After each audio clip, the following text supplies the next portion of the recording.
This past year, some would say, felt like an eternity, and one person who could likely agree we're joined with right now, Governor Kim Reynolds. Thank you so much for sitting down with us. Yeah, thank you for the opportunity. And now, if you could take us back to late February, early March 2020, we were really just sitting and waiting for our first positive test here. Did you feel we were ready for that? Well, I don't know if you're ever ready for an unprecedented historic pandemic, but of course we had watched what was happening in New York, and I actually was participating in governor's calls sometimes twice a week, so we could kind of understand what was happening along the East Coast where they were experiencing significant outbreaks, so we could be as prepared as possible when it ultimately did hit the state of Iowa. So, you know, I'm not sure you can ever be prepared. And the thing with this pandemic is the information has changed so much over time. And so you have to be flexible and be able to adjust and move with it. And that's kind of been the story of the year. And you kind of alluded to this in this last answer, but in those early days, life was pretty scary. We didn't know how transmissible this virus was. We didn't know how deadly it was. So what was it like having to make these huge decisions with very, very little data? Yeah, and all projections were really awful. If you remember the early projections about how many cases they had anticipated that each state would get, the number of deaths, the number of beds and vents that you would need, and all of them were just off the charts. And so really, you know, our number one priority from the beginning was to protect the health and safety of Iowans, especially our most vulnerable, and then to do everything that we could to preserve our healthcare resources. And so that was kind of the impetus of everything that we did. But early on, I mean, like every other governor across the state, we were unclear as to the number and the amount of PPE that we would have, let alone the testing that really was a game changer for us in the state of Iowa. And now, hindsight of course, is 2020, but is there anything that if you could do differently, you would?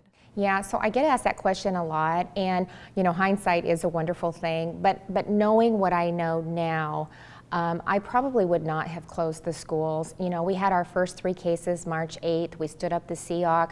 We brought all of the agencies, representatives out to the SEOC so we could operate as a team and be really nimble.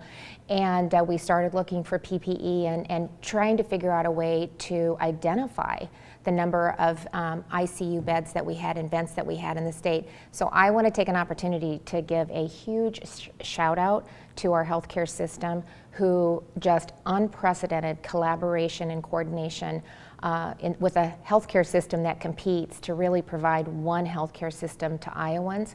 And we were able pretty early on to demonstrate we had the capacity for ICUs and beds. Little did we know what that would extend to for, you know, what we saw in November, but early on we were able to identify that, which was really a game changer. So probably, you know, community spread at that time meant, you know, 3 to 4 cases in one area. And so we did what almost every other state did, and we closed our schools down and then started some closures after that, very targeted and mitigated, but still I probably wouldn't have done that if I'd known now what I know now. And now, I will never forget March 17th last year, the day that you shut down indoor dining. You closed schools soon after that. When you became governor, did you ever think of all the issues you could be faced with, this would be the one that will likely be the hardest issue that you come up against? No. I don't know if anybody could anticipate this happening. You know, we had a really tough 2019, and people just completely forget that because the pandemic, it's hard to believe it's been a year. I mean, sometimes it feels like 10, to your point, but yet March 8th will be a year since our first case. So we had unbelievable flooding along the eastern and western sides of the state. You know, almost the entire levee along the Missouri was breached, and we had the same type of circumstances happening on the east side of the state, and that was just unbelievable, the devastation that caused and just flooding across the state. So we rolled right from that into COVID-19, and then when you couple that with a derecho and a drought, 2020 was quite a year. Quite a year. Understatement there. And now, while some governors were taking the approach to lock everything down, you made a point to incorporate mental health early on, encouraging people to go out and take walks, encouraging people to do yard work, things like that. Why was that you took that approach so early? Well, I thought it was really important not only to do everything we could to protect the lives, but also the livelihoods. And, you know, no governor wants to shut down a business because people have poured money and their life's work work into starting that small business, hiring Iowans, investing in our communities and in our state. And as a governor, we want to be a proponent of that and really put policies in place that drive economic growth and the ability for Iowans to have those kind of opportunities. So to have to shut down businesses was something that was just really difficult for me to do. So I wanted to make sure that we were basing it on data. We were being very targeted in the mitigation efforts that we were putting in place. But Iowa feeds the world. And we had an obligation, not only from a mental health perspective, which was so important, and right now we have seen that played out. I think hopefully we'll come out of this in a little better shape because of some of the decisions, but we needed to keep that food supply chain moving and keep food in the shelves and on the tables of Iowans and Americans. And so we had to just keep that in the forefront too, to figure out a way that we could do that safely and responsibly while keeping the food supply chain moving as well. And now, as we sit here today, this virus has claimed the lives of more than 5,000 Iowans. Some of your critics will say that you haven't done enough to slow the spread and prevent people from dying. Do you feel that you've done enough? Well, history will decide that. We've done everything that we could. I have an incredible team that has spent every single day. We have so many state employees and just private sector partners, as well as just Iowans that have stepped up to do the right thing, that have worked around the clock, 7 days a week. We were 3 months out at the State Emergency Operations Center, and that was Monday through Friday. It was not unusual for just me, but my entire team to roll in at 9 or 10. We did, multiple meetings throughout the day. The testing, I'm really proud of. We were one of the few states early on that was able to find access to 540,000 tests. And we opened up the criteria, so we really had a good sense of where the community spread was happening so that we could, let those individuals know in those counties your positivity rate was high, you should take extra precautions, be responsible, here's what you need to do to help mitigate and to help protect yourself from the virus. So every one death is one too many, and it's heartbreaking, and it's the unfortunate piece of COVID-19, but every state has experienced, significant loss, and I believe every governor did everything that they could to try to mitigate and manage that, and you do the best that you can, and people are a part of that. They need to be responsible. We have an elderly population, and that's another unfortunate side of COVID-19.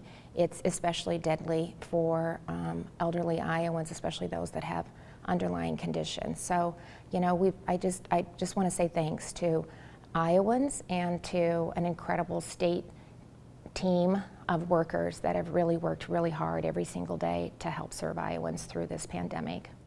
And now, when we were back at the beginning up against every state trying to get testing supplies, trying to get a test that had just been developed, and you found out about Test Iowa, walk me through your feelings when you found that program and also what it did for the targeted testing strategy that we were able to do at meatpacking plants and nursing homes. Yeah, well, it almost seemed too good to be true. So I talked to Gary Herbert, who is the governor in Utah, and that's where it had started. And he was ahead of us by about a month and just could not say enough good things about Test Iowa and actually what it did, for their program in the state of Utah. And then we started connecting with the owners and just trying to learn as much about it as we could.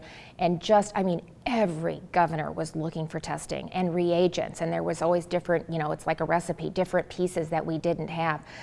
The Iowa State Vets Lab was a great partner in all this too. They were able to help us with some of the reagents. But by securing 540,000 tests and the data analytics that it brought with it and a very robust automated platform, it was a game changer for the way that we were able to address COVID-19 in Iowa.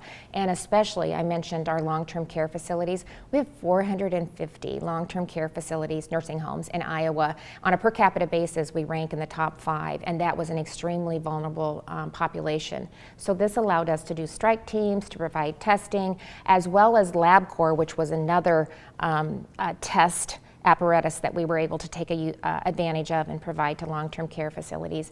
And then we were able to do strike teams in our processing plants so that our employees knew that when they went to work, they were working in a safe environment. We could identify those that were testing positive, remove them, have them isolate for 14 days, and then, try to keep that processing plant up and going so we could keep the food supply chain moving. And then we were one of the first states to be able to do that. And I had other Midwestern states actually reaching out to us and asking what we did to do that. And in addition to the PCR, which was Test Iowa, we also did serology, which was another, we were leading the country with that too, and it just helped us really understand the virus a little bit better. And what was the day that you realized that this was going to be a life-changing event that you are making these decisions for? Well, I think we thought that from the beginning. I mean, we were talking yesterday a little bit as we were kind of recapping the year. We can remember, we were calling every positive one. We were calling them back to see if they were recovered.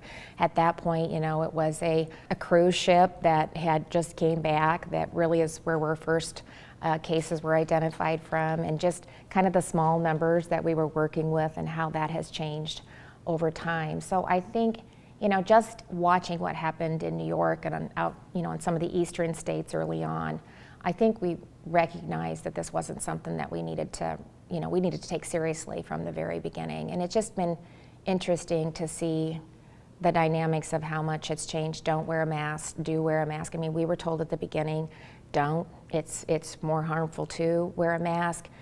It won't help children, because they'll be playing with it and touch. I mean, this is information that came in, that's evolved over time. Just a lot of information has evolved over time. So, we knew, I think, from the very beginning, this was going to be serious. I don't know if we thought it would last a year, but we knew it was going to be serious. And as we sit here, vaccines are going into arms. Likely, this is looking like we're winding down this pandemic. What is your message to Iowans as we do hopefully see that light at the end of the tunnel and reach it? Yeah, we'll stay vigilant for a little bit longer. I mean, the numbers are definitely looking better, 4% today for a 7-day positivity rate. Our COVID hospitalizations are down. Our long-term care facility outbreaks are down. And so we're really moving in the right direction. Johnson & Johnson, we're hoping will be approved by the end of this week. We're ready to go with that. And we're actually doing a better job of getting vaccine in the arms of Iowans. So I'm proud. We're about at 19%, I think, of those 65 and older that are eligible. So we're making a lot of good progress. We'll probably be at 23% by the end of the month. So that's by the end of this week. So we're moving in the right direction, and I think you're going to see a lot of these manufacturers ramp up. But until then, stay vigilant, do what you're supposed to do, stay home when you're sick, wash your hands often. If you can't social distance, wear a mask, get those vaccines. If you've got an opportunity to get one, let's get that vaccine and let's turn a corner and get things back to normal. All right, Governor Kim Reynolds, thank you so much for joining us. Thank you.